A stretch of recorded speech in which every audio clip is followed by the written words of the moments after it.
Hi, I'm Father Jim Forson, and I'd like to offer you some reflections on the Gospel of the 31st Sunday in Ordinary Time. You know, back in 1971, there was a wonderful movie made called Fiddler on the Roof. And it's a story of this poor, rural Jewish family living in 19th century Russia under the Tsar. And it's a story about how the father of the family, Tevi, is struggling with modernization that is coming in, and it's changing a lot of the traditions, challenging them, traditions that he grew up with. And one of those was that of the arranged marriage. And his daughters, whose marriages he was arranging, were fighting with him because they didn't want to marry the one guy that he had picked out for them. They wanted to marry the man they loved. And the one daughter said to him, "I love this poor tailor. I love him, Papa." And the other daughter's the same. And it's something that he never had to encounter before. And who cares if you love him or not? And it got him to thinking about his own marriage. And then he went to his wife, Goldie, and sang her just a beautiful song. And sang, "Do you love me?" And Goldie reacts angrily and says, "What kind of a question is that? Do I love you? What's the matter with you? Are you not feeling well? You're under pressure? Indigestion? What do you mean?" But he persists and he says, "Do you love me?" And she says to him, "For 28 years I have worked for you. I have fed you. I've clothed you. I've washed your clothes. I milked your cow. How can you ask me such a question?" And he persists, "Do you love me?" And she says, "I'm your wife." And he won't let go. He says, "Do you love me?" And finally, straight from her heart, she says to him, "I suppose I do." And he sings back to her, "Well, I suppose I love you too." It's just a wonderful, wonderful movie. Do you ever wonder, maybe, if that's something that God sings to us? Do you love me?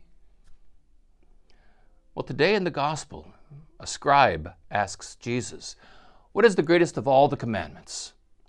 Now, for the Jews in the time of Jesus, they had 613 commandments by which they lived their moral lives, their liturgical lives, their cultural life. But Jesus reached beyond all 613. And he went for the prayer that they say every morning, the Shema, which is Hebrew for hear or listen.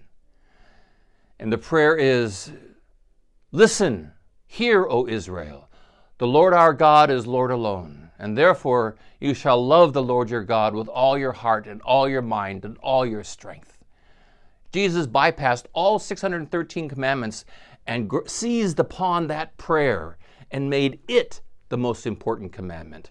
And then he added to it, "And you will love your neighbor as yourself." On these two commandments, the whole law is based, and the prophets as well. And the scribe said to him, "Yes, to love God and to love neighbor is more important than all sacrifices and all burnt offerings."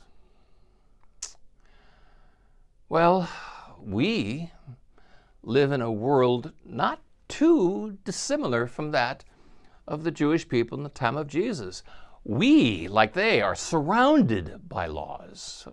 I was reading that here in California, we have 60,576 laws that govern us in our daily life. Can you imagine that? And not just the state of California. We Catholics in our canon law, we have 1,752 laws in our church. So we find ourselves surrounded by law. And sometimes that law can almost be overwhelming or oppressive.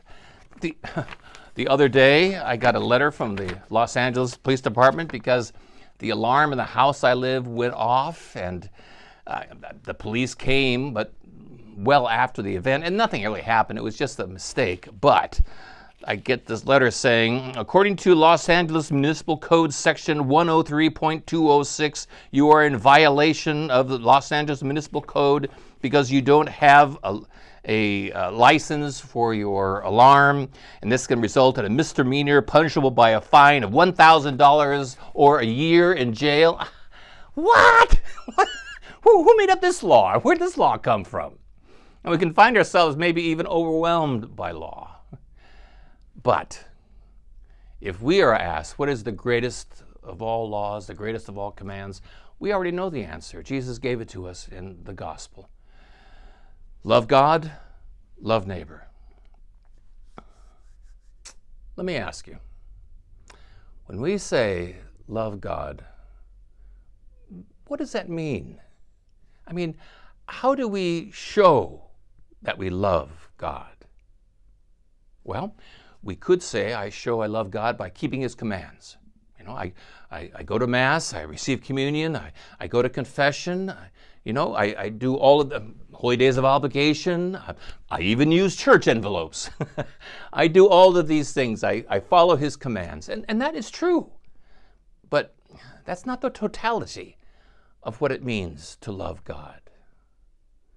What does it mean to love God? Well, we could say, I love God by showing that I love my neighbor. As it says in the letter of John, no one can say, I love God without loving their neighbor. If you do not love your neighbor, then you do not love God.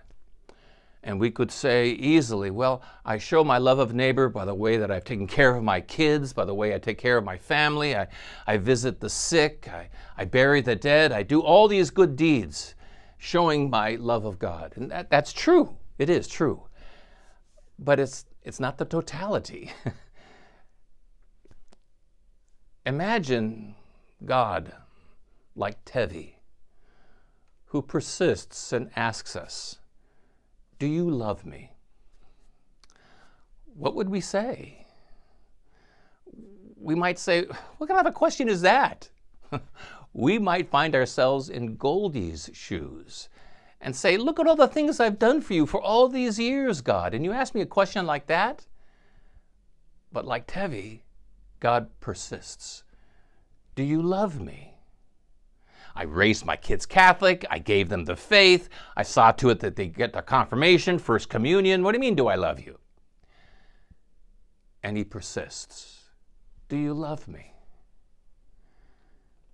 Tevi wasn't satisfied just with all of the good deeds that Goldie had done for him all her life. He wasn't satisfied just hearing that, I'm your wife. He wanted something more. And so too does God. He persists. And he asks us in the gospel today, do you love me?